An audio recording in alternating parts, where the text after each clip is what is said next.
Hello student, मैं engineer SK गिरी और आज हम लोग पढ़ेंगे क्लास 11th चैप्टर 9 तरलों के यांत्रिकी गुण का लेक्चर नंबर 22।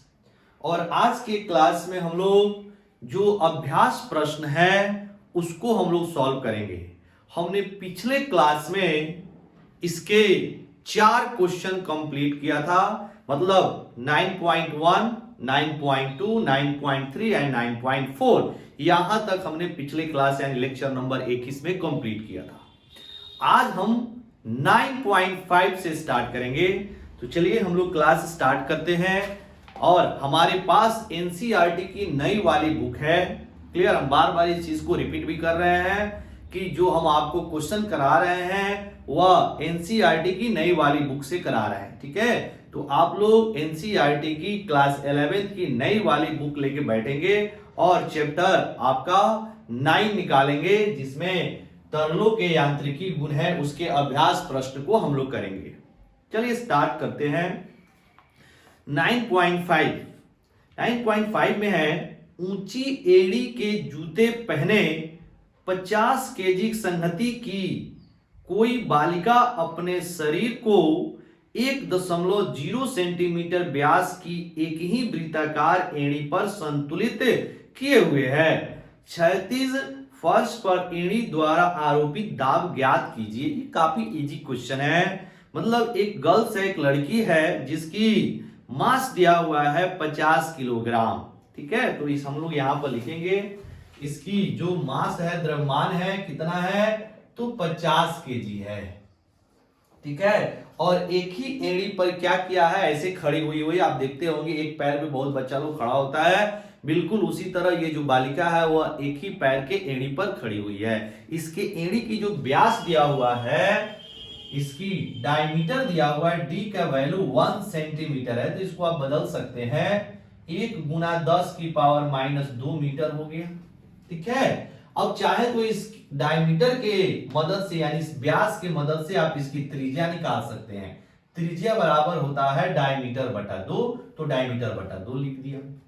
अब जो आपकी एड़ी है उसका हम लोग एरिया निकालने का प्रयास कर रहे हैं। क्षेत्रफल, मतलब वो कितने क्षेत्रफल पर बल लगाएगी उसको हम लोग निकालने का प्रयास कर रहे हैं। तो यहां पर आपका जो एरिया होगा, एरिया क्या होता है, पाई आर स्क्वायर होता है। ठीक है, तो पाई आर का मान d/2 का आप स्क्वायर लिख सकते हैं, तो ये वैल्यू हो जाएगी पाई d स्क्वायर बटा 4। क्लियर। दूसरी बात, अब इस बालिका के द्वारा कितना फोर्स एक्सर्ट होगा फर्श पर, उसको हम लोग निकाल सकते हैं। अगर इसका मास दिया है तो बल बराबर यहां पर हो जाएगा m इंटू जी। ठीक है, m इंटू जी जो आपका नीचे की ओर लगेगा m इंटू जी के बराबर। तो बल और एरिया जब हमें पता होता है तो आसानी से हम लोग कितना दाब होगा वो आप निकाल सकते हैं। तो दाब बराबर होता है बल बटा क्षेत्रफल। बल का मान दिया है कितना, तो आपका m इंटू जी, और एरिया का जो मान दिया है वो कितना हो गया, तो पाई डी स्क्वायर बटा 4। अब ये 4 चला जाएगा ऊपर, 4 गुना m गुना जी, अब बटा में ये हो जाएगा पाई डी स्क्वायर। अब सॉल्व कर लिया जाए, तो जब हम लोग सॉल्व करेंगे तो ये यहां पर प्रेशर बराबर हो गया 4 का 4, m का मान दिया है कितना 50, आप मान लीजिए यहां पर ये 9.8 हो गया जी का मान। अब पाई का मान कितना है बाबू, तो 3.14, और डी का मान हो गया 10 की पावर -2 का स्क्वायर। 1 गुना 10 की पावर -2 है तो इसका स्क्वायर कर लेंगे। सॉल्व करेंगे तो ये 4 5 20, ये हो गया आपका 200, 4 5 20 ये हो गया 200 गुना 9.8 हो गया, और ये हो गया 3.14। देखते रहिए 3.14, और ये 10 की पावर -4 हो गया। अब इसको 2 से तो आसानी से गुना कर सकते हैं, तो ये हो गया आपका 8 दूना 16, 9 दूना 18, 18 और 1 19। डबल जीरो पड़ेगा लेकिन डेसिमल 1 के बाद में है तो यहां से कैंसिल हो जाएगा, और नीचे फिर डिवाइडेड हो गया 3.14, और ये 10 की पावर -4 ऊपर जाके 10 की पावर ये हो गया +4। कितना आया, तो ये आया 1960।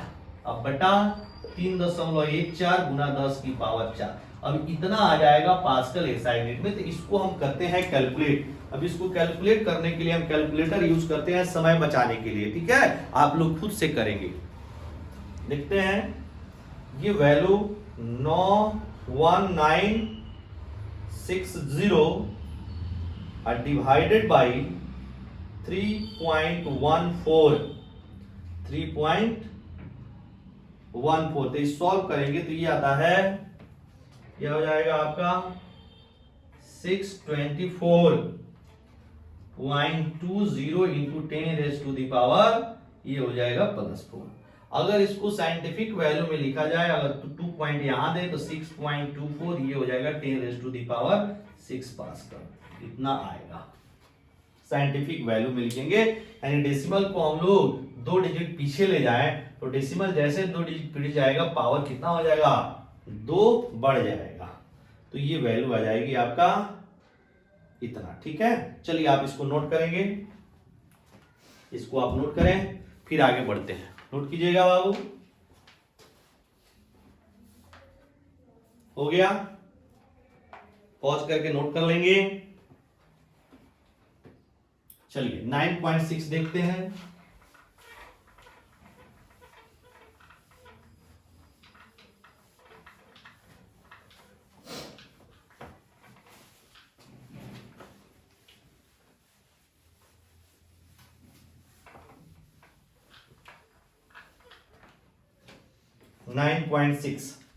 इसमें क्या है, टॉरिसेली की वायु दाब मापी में पारे का प्रयोग किया गया था। पास्कल ने ऐसा ही वायु दाब मापी 984 केजी पर मीटर क्यूब घनत्व की फ्रेंच शराब का प्रयोग करके बनाया। Full stop. समान वायुमंडलीय दाब के लिए शराब स्तंभ की ऊंचाई ज्ञात कीजिए। अब देखिएगा, मतलब टोरिसेली जो था उसमें, टोरिसेली का जो आपका बैरोमीटर था, दाब मापी था, उसमें पारे का यूज किया गया है, लेकिन पास्कल्स के द्वारा बोला जा रहा है कि इसमें फ्रेंच शराब यूज किया जा रहा है। यानी पारे के जगह पे क्या यूज किया जा रहा है बाबू, फ्रेंच शराब, जिसकी डेंसिटी दी हुई है। तो यहां पे हम लोग लिखते हैं पहले 9.6, यानी कि डेंसिटी दिया हुआ है 984 केजी पर मीटर क्यूब, ये दिया हुआ है, ठीक है। और पूछ रहा है कि एक वायुमंडलीय दाब मेजर करने के लिए, मतलब वायुमंडलीय दाब को अगर P0 बोले तो कितना होता है 1 × 10⁵ पास्कल, ठीक है। इसको मेजर करने के लिए जो शराब का स्तंभ होगा वो कितनी ऊंचाई तक जाएगा, इसको निकाल लेना है, ठीक है। तो simple, pressure is equal to कितना हो जाएगा, ρgh। तो यहां से आप H निकाल सकते हैं, P0 बटा ρg हो जाएगा।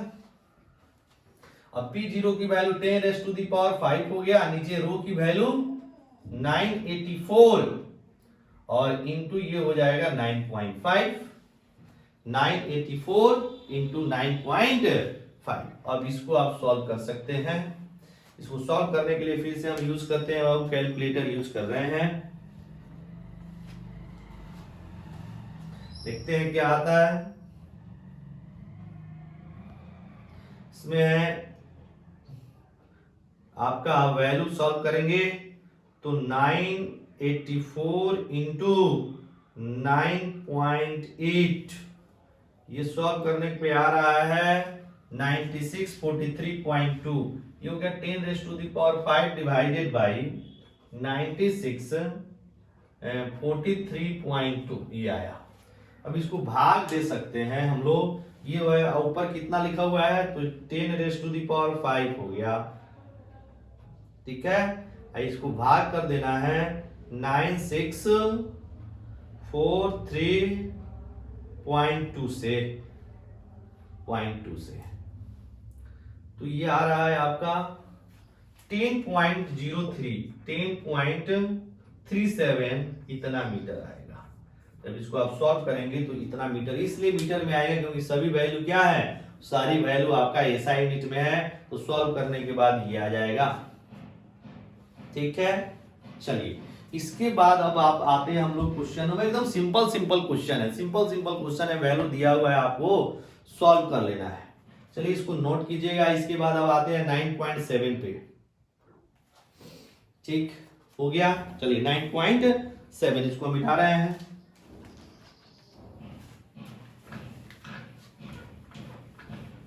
नाइन पॉइंट सेवन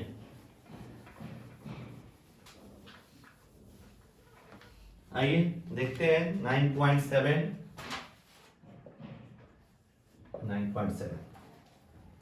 यह समुद्र तट से दूर कोई ऊर्ध्वाधर संरचना 10 की पावर 9 पास्कल के अधिकतम प्रतिबल को सहन करने के लिए बनाई गई है। ठीक, क्या यह संरचना किसी महासागर के भीतर किसी तेल कूप के शिखर पर रखे जाने के लिए प्रयुक्त है? Question mark. महासागर की गहराई दिया हुआ है लगभग 3 किलोमीटर है और समुद्र धाराओं की उपेक्षा कीजिए, समुद्री धाराओं की उपेक्षा कीजिए। ठीक है, मतलब बोल रहा है कि आपका जो प्रेशर है वह 10 की पावर कितना, 10 की पावर 9 पास्कल तक आपका ये टॉलरेट किया जा सकता है। इतना प्रेशर तक जो आपका बनाया गया है, इतना समुद्र तट के ऊर्ध्वाधर संरचना इतना के अधिकतम प्रतिबल को सहन करने के लिए बनाई गई है। मतलब आपको जो संरचना बना है वह इतना 10 की पावर 9 पास्कल दाब को वो सहन कर सकती है। ठीक है, अब बोल रहा है कि इसको जब समुद्र तट, समुद्र के नीचे कितना, तो लगभग 3 किलोमीटर की गहराई तक जाना है। तो यहां पर H की जो मान हो जाएगा वो 3 किलोमीटर गहराई, यानी 3 किलोमीटर। 3 किलोमीटर बराबर हो गया 3 गुना 10 की पावर कितना, 3 मीटर हो गया। अब मान लीजिए जो जल है उसकी घनत्व तो कितना, 10 की पावर 3 केजी पर मीटर क्यूब होता है। समुद्र के अंदर जो जल है उसकी घनत्व ले लिया 10 की पावर 3 केजी मीटर पर क्यूब। तो इसके अंदर कितना जल के द्वारा आपका प्रेशर लगेगा उसको हम लोग निकालते हैं, यानी कि प्रेशर कितना लगेगा जल के द्वारा, कितना आपका दाब आरोपित होगा। H गहराई नीचे यहां पे लिख सकते हैं, H बराबर 3 किलोमीटर गहराई नीचे जो आपका है, नीचे दाब संरचना इतना शिखर पर आगे उपयोग गहराई दिया हुआ है। हाँ, H बराबर इतना किलोमीटर गहराई नीचे दाब, आरोपित दाब, आरोपित किया गया दाब, ऐसे भी लिख सकते हैं, आरोपित किया गया दाब कितना हो जाएगा। अगर इसको हम लोग P0 बोले या P डैश बोल देते हैं, सॉरी P डैश बोलते हैं, तो P डैश बराबर कितना हो जाएगा, रो जी एच। रो की वैल्यू 10 की पावर कितना हो गया, 3। अच्छा, जी की वैल्यू मोटा मोटी 10 ले लेते हैं कैलकुलेशन इजी करने के लिए, और ये हो जाएगा 3 into 10 raise to the power कितना, तो 3। सॉल्व करने पर 3 गुना 10 की पावर 7, ये इतना पास्कल हो गया, इतना लगेगा, है कि नहीं। तो यहां पर हमने देखा, क्या देखा, मतलब अब यहां पर देखेंगे जो P है, यहां लिखेंगे, यहां जो आपका P है वह ग्रेटर देन है P डैश के।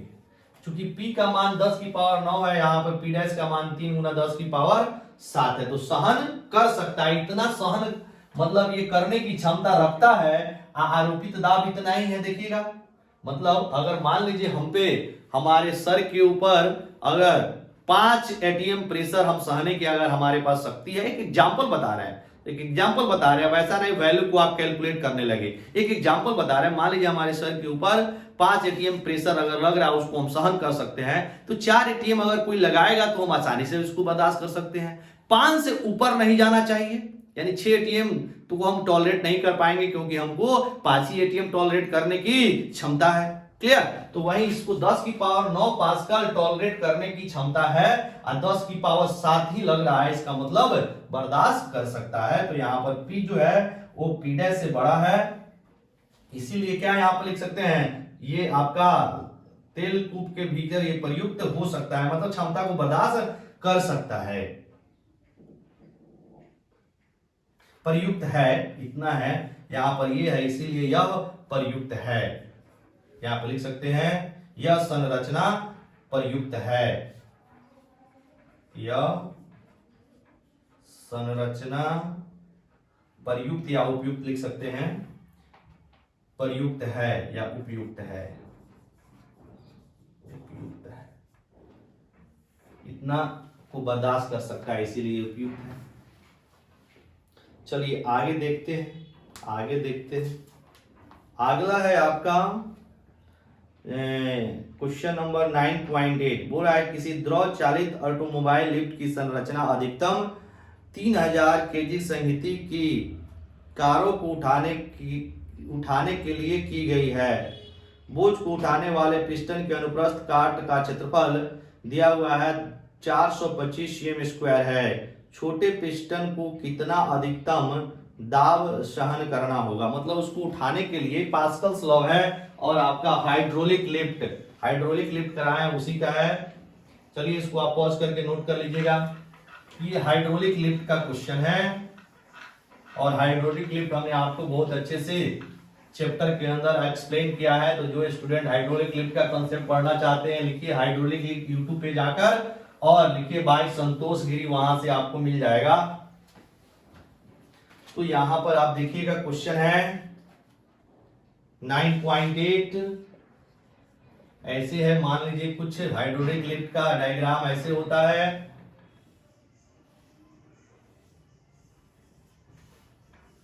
इधर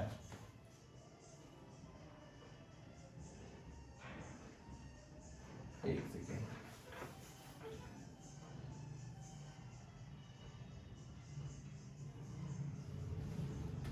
और ऐसे। तो यहां पर मान लीजिए यहां पर इस जगह पे आपको एक कार है, इसको उठाना है और यहाँ की क्रॉस सेक्शन मान लो A2 है। तो यहाँ की जो क्रॉस सेक्शनल एरिया दिया हुआ है वो 425 cm²। इसको बदलेंगे तो 425 गुना 10 की पावर -4 मीटर स्क्वायर हो जाएगा। मीटर में कन्वर्ट कर दिया, cm² है, समझ में आ रहा होगा। cm² है तो 2 बार ना cm है जी, cm इंटू cm। तो एक cm के लिए 10 की पावर -2 और दूसरे cm के लिए भी 10 की पावर -2। तो ये आपका भी मीटर हो जाता है, ये भी मीटर हो जाता है, 10 की पावर -4 मीटर स्क्वायर। कंफ्यूज नहीं होना है। तो जो आपका दिया हुआ है 425 cm² बराबर कितना हो जाएगा, 425 गुना 10 की पावर -4 मीटर स्क्वायर। ठीक है, और इसकी मास दे रखी है, कितना है बाबू, तो 3000 kg। एम की वैल्यू दिया हुआ है 3000 kg। ठीक है, तो पूछ रहा है कि छोटे पे मतलब यहां पर कितना प्रेशर एक्सर्ट किया। मान लीजिए अगर इस प्रेशर को P1 बोले तो इस P1 की वैल्यू निकालना है। ठीक है, तो कैसे निकालेंगे, हाइड्रोलिक लिफ्ट में क्या होता है कि दोनों जगह की जो प्रेशर होती है P1 is equal to P2। मतलब यहाँ की अगर प्रेशर ऐसे यहाँ प्रेशर लग रहा है P2, तो P1 और P2 दोनों क्या होगा, सेम होता है। हाइड्रोलिक लिफ्ट के कंसेप्ट में यही होता है। तो यहाँ पर P2 इज इक्वल टू कितना हो जाएगा, फोर्स अपॉन A2, मतलब फोर्स अपॉन एरिया होता है। यहाँ की एरिया को हमने A2 माना है, इस पे जो फोर्स लग रहा है उसको F बोल दिया, तो फोर्स कितना लगेगा, mg फोर्स लगेगा। अगर इसकी मास दिया हुआ है m, तो इसको नीचे की ओर ग्रेविटी खींच रही होगी कितना से, m इंटू जी। मतलब जो फोर्स लगेगा वह m इंटू जी और एरिया कितना है, A2 है। तो यहाँ m की वैल्यू कितनी हो गई, 3000 इंटू जी का मान 9.8 ले लीजिए और ये हो जाएगा आपका 425 into 10 raise to the power -4। Clear, ठीक। अब आप क्या करेंगे, ऐसा करते हैं, पहले 3 से इसको मल्टीप्लाई करते हैं, 8 त्रिका 24 और 9 त्रिका 27, 27 और 2 29, यानी 29.4। आइए 3 जीरो है तो 3 जीरो, आइए ऊपर जाएगा 10 की पावर -7, तो +4 हो जाएगा, तो 10 की पावर 7 हो गया, डिवाइडेड बाई 425। ठीक है, अब इसको हम लोग सॉल्व कर सकते हैं। फिर से हम कैलकुलेटर का यूज करना चाहेंगे यहाँ पर, क्योंकि देखिए यहाँ पर समय व्यतीत करना हम नहीं चाह रहे हैं। आप लोग कैलकुलेटर का यूज नहीं करेंगे, आप लोग खुद से गुना भागा कीजिए, है कि नहीं। हम यहाँ पे कैलकुलेटर का यूज कर रहे हैं, तो ये वैल्यू है 29.4 और डिवाइडेड बाई 425, ये आ रहा है आपका 0.0691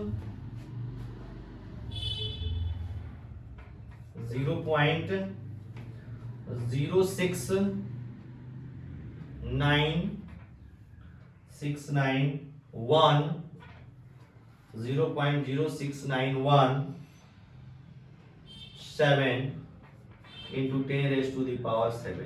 अगर जो साइंटिफिक वैल्यू में रखा जाए, अगर यहाँ पे हम पॉइंट लाए 6.9, यानी ये अगर हम रखे 6.9 इंटू 2 जीरो आगे गया तो 10 की पावर क्या हो जाएगा 5 हो जाएगा। इतना पास करो, ठीक है। एक बार कैलकुलेशन को ये देख लिया जाए, 10 की पावर ये 3 है तो ये ऊपर गया 10 की पावर 7, ठीक है। इसमें मल्टीप्लाई की इतना 425 से भाग दिया तो 29.4 में आप 425 से भाग करेंगे तो ये आ जाएगा 069, ठीक है, 17। Very good.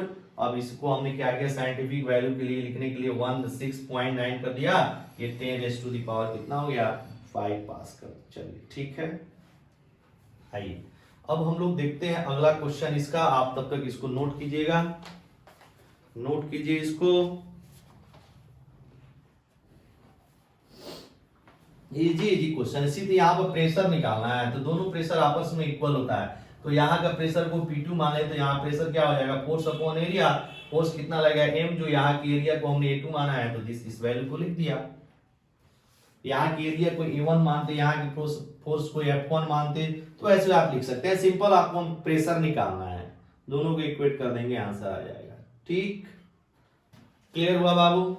चलिए अगला क्वेश्चन है 9.9। देखिएगा, बोला है किसी यू नली के दोनों भुजाओं में भरे जल तथा मेथलेटिक स्पिरिट को पारा एक दूसरे से पृथक करता है।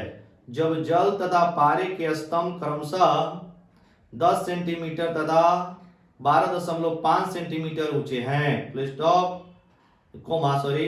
तो दोनों भुजाओं में पारे का स्तर समान है। स्पिरिट का अपेक्षित घनत्व ज्ञात कीजिए। सिंपल क्वेश्चन है कि नहीं, इसको नोट कर लेंगे।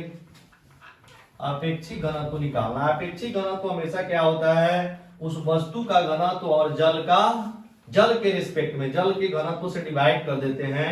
किसी भी अगर पदार्थ का हमको अपेक्षित घनत्व निकालना है तो उसका जो घनत्व होता है वो और जल के घनत्व से क्या कर देते हैं, डिवाइड कर देते हैं, तो निकल जाता है। चलिए यहाँ पे देखेंगे कितना नंबर है, ये आपका 9.9 है। 9.9 देखिएगा, मान लीजिए यहाँ पर ऐसे एक U2 है, U नली है, ठीक है, और यहाँ पे मान लीजिए ये पारा है, इसमें यहां तक। अब पारा की ऊंचाई बोल रहा है सेम है, ठीक है। इसमें जो आपका जो जल भरा है वो 10 सेंटीमीटर तक मान लीजिए जल भरा है, ठीक है। ये कितना है जल, और 12 सेंटीमीटर तक जिसमें जो स्पिरिट है वो भरा हुआ है। ये आपका स्पिरिट है ना, इधर जल है और उधर स्पिरिट है। ये पारा है नीचे, इधर आपका क्या है स्पिरिट है, और इधर आपका जल है। तो ये जो दिया हुआ है वो कितना है 10 सेंटीमीटर है, और ये आपका दिया है 12.5 सेंटीमीटर। ये 12.5 सेंटीमीटर। अब देखिए क्या होगा, यहाँ का प्रेशर और यहाँ का प्रेशर सेम होगा, यानी कि यहाँ का प्रेशर अगर P1 माने, यहाँ का प्रेशर कितना माने P2 माने। अगर इस हाइट को हम H1 मान ले और इस हाइट को हम मान लेते हैं H2, तो आपका P1 is equal to P2 है कि नहीं। P1 बराबर क्या हो जाएगा P2, यानी कि दोनों का जो आपका सेम हॉरिजॉन्टल लाइन पर है, तो सेम हॉरिजॉन्टल लाइन पे क्या होता है बाबू, प्रेशर आपका सेम होता है। तो यहाँ के प्रेशर और यहाँ का प्रेशर, दोनों जगह की प्रेशर क्या हो जाएगी, सेम हो जाएगी। अब मान लीजिए ऊपर से वायुमंडलीय दाब है, तो P1 कितना हो जाएगा P0 प्लस इधर जल है, तो डेंसिटी ऑफ जल into rho into H1 is equal to यहाँ का प्रेशर हो जाएगा P0 प्लस स्पिरिट का डेंसिटी और ग्रेविटेशनल एक्सेलरेशन और फिर यहाँ का हाइट h2 है तो h2 लिख दिया। अब P0 से P0 क्या होगा, कट जाएगा, और यहाँ से G से भी G कट क्या हो जाएगा, कट जाएगा, क्योंकि जब P0 हट जाएगा तो G बचेगा, G से G कट जाएगा। तो यहाँ बचा rho WH1 is equal to rho SH2, मतलब स्प्रिट का और इसका दिया हुआ है। तो हम लोग का निकालना क्या है, इसमें हम लोग को निकालना था स्प्रिट के लिए ना, इसकी डेंसिटी निकालनी थी, स्प्रिट का अपेक्षित घनत्व। तो पहले ये चीज आ गया।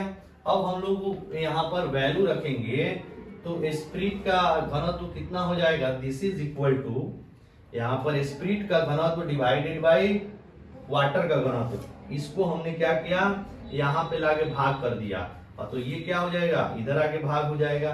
तो ये वैल्यू हो जाएगी H1 बटा H2, ठीक है। तो ये वैल्यू हम लोग को निकालना है, H1 बटा H2। H1 का मान कितना दिया है बाबू, H1 का मान दिया है 10 centimetre divided by 12.5 centimetre. Centimetre से सेंटीमीटर कैंसिल हो जाएगा, और ये 10 में हम लोग क्या करेंगे, 12 से भाग करेंगे तो ये आएगा 0.8 आएगा, 0.8। सॉल्व करके देख सकते हैं, ये 0.8 आ जाएगा।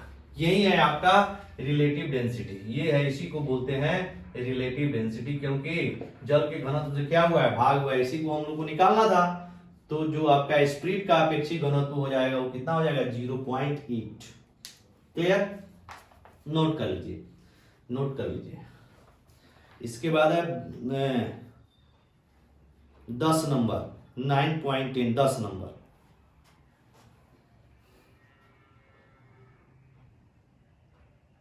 चलिए हो गया।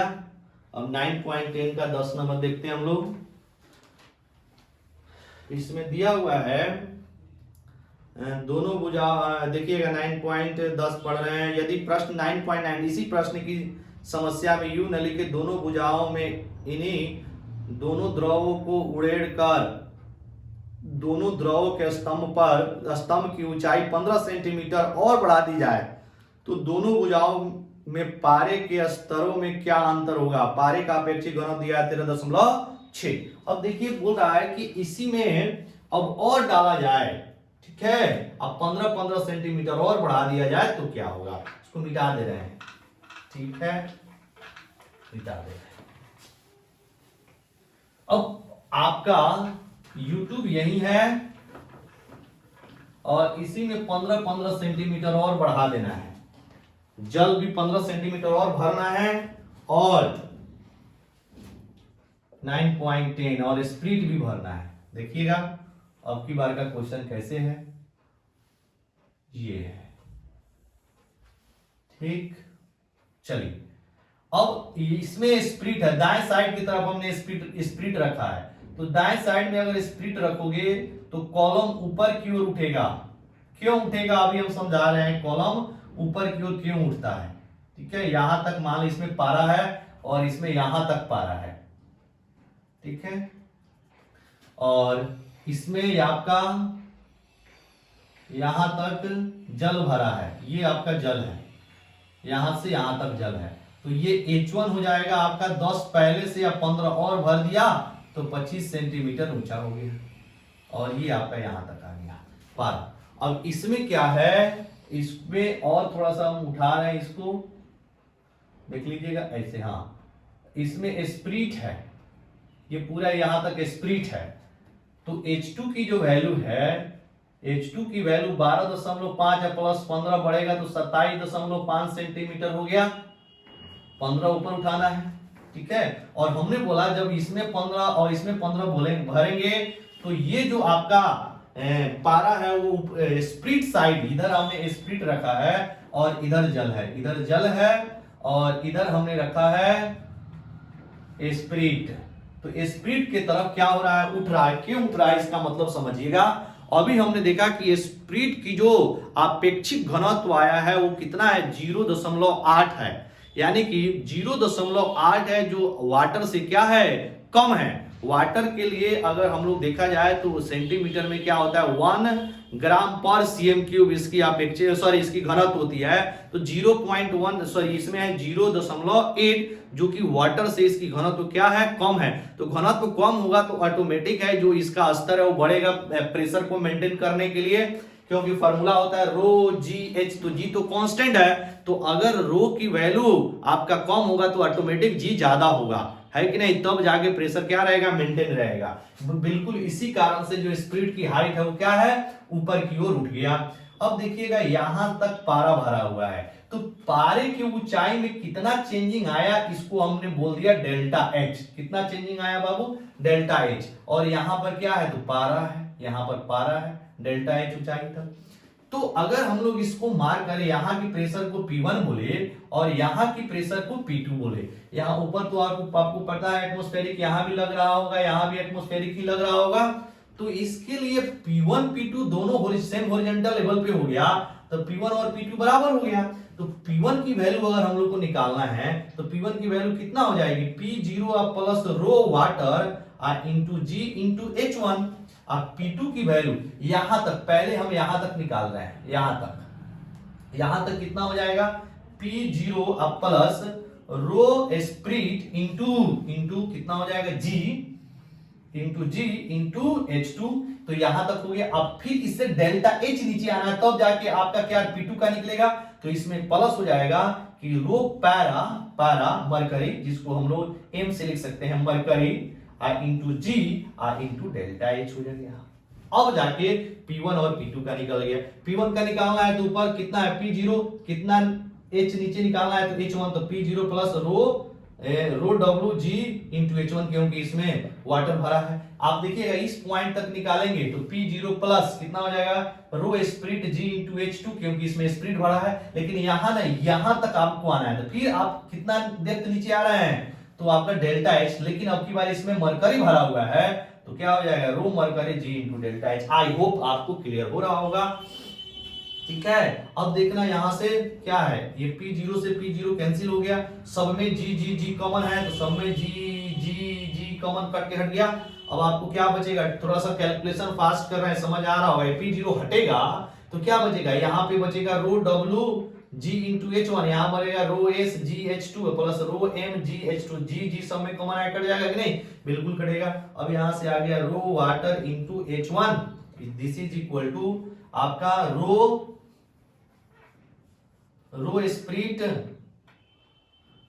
स्प्रिट इंटू H2 प्लस कितना हो जाएगा बाबू, प्लस ये हो जाएगा रो मरकरी अपॉन मोर मरकरी इंटू डेल्टा एच।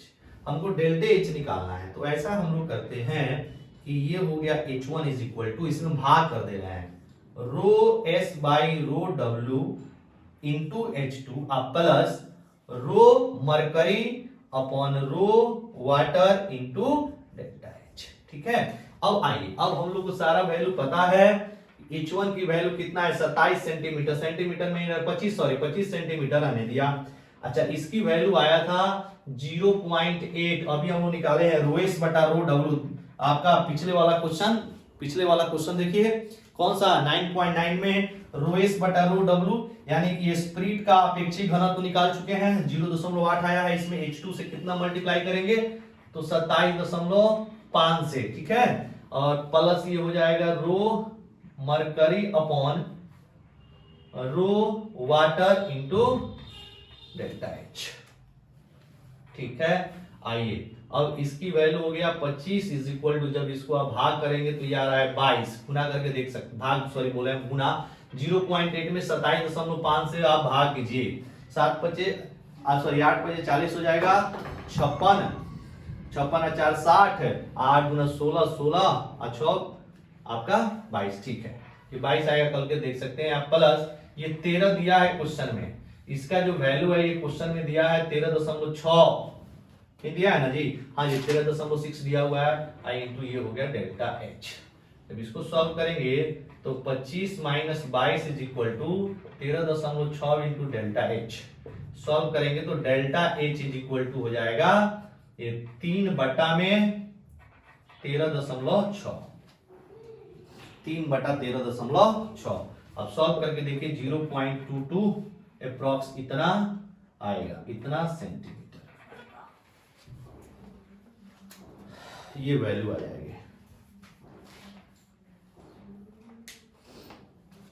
0.22। अब भाग करके देख सकते हैं यही वैल्यू आएगा। तो ये हो गया आपका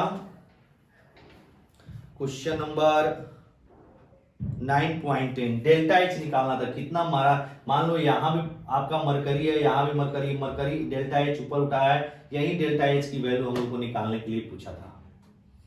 ठीक है, चलिए नेक्स्ट है आपका क्वेश्चन नंबर 9.11। ये आपका थ्योरी क्वेश्चन है। बोला है क्या बर्नौली समीकरण का प्रयोग किसी नदी की किसी क्षिप्रिका के जल प्रवाह का विवरण देने के लिए किया जा सकता है, स्पष्ट कीजिए। तो देखिएगा इसका आंसर नो होगा। क्यों नो होगा? क्योंकि जो बर्नौली इक्वेशन होता है वह आपका स्ट्रीम लाइन फ्लो, धारा रेखीय प्रवाह के लिए होता है और आइडियल फ्लूइड के लिए होता है। मतलब आपका बर्नौली का इक्वेशन आदर्श तरल और धारा रेखीय प्रवाह के लिए मान्य है। तो जो नदी की आपका प्रवाह है उसको धारा रेखीय प्रवाह हम लोग नहीं ले सकते हैं, इसीलिए हम लोग बर्नौली का समीकरण इसमें अप्लाई नहीं किया जा सकता जल प्रवाह के लिए, जो नदी की जल प्रवाह है। ठीक है, तो इसका आंसर हो जाएगा नो। क्यों नो होगा? तो हमने बता दिया बर्नौली का जो समीकरण है वह आदर्श तरल और धारा रेखीय प्रवाह के लिए मान्य है, इसका आंसर हो जाएगा। ठीक है, तो ये हो गया 9.11 यानी 11 का आंसर। इसके बाद है 9.12। इसमें पूछ रहा है 9.12 में बर्नौली समीकरण के अनुप्रयोग में यदि निरपेक्ष दाब के स्थान पर प्रमापी दाब का प्रयोग करें तो क्या इससे कोई अंतर पड़ेगा, स्पष्ट कीजिए। तो इसका आंसर होगा नो, इसका भी आंसर नहीं होगा, क्योंकि आपका जो बर्नौली समीकरण किसी दो बिंदु पर निकालते हैं, यानी बर्नौली का जो आपका प्रमेय है, बर्नौली का जो समीकरण है वह किसी दो बिंदु पर तभी निकल सकता है, उसमें थोड़ा सा आपके दाब में अंतर होना चाहिए। क्लियर? तो इसका भी इसका भी आंसर क्या होगा बाबू? नो। क्लियर? तो चलिए आज का क्लास हम लोग यहीं खत्म करते हैं, फिर 9.13 से नेक्स्ट क्लास में हम लोग इसको सॉल्व करेंगे। क्लियर? तब तक आप लोग पूरा रिवीजन के साथ नेक्स्ट क्लास को अटेंड करेंगे। क्लियर? आप लोग सभी को very very thank you. Class यहीं समाप्त करते हैं।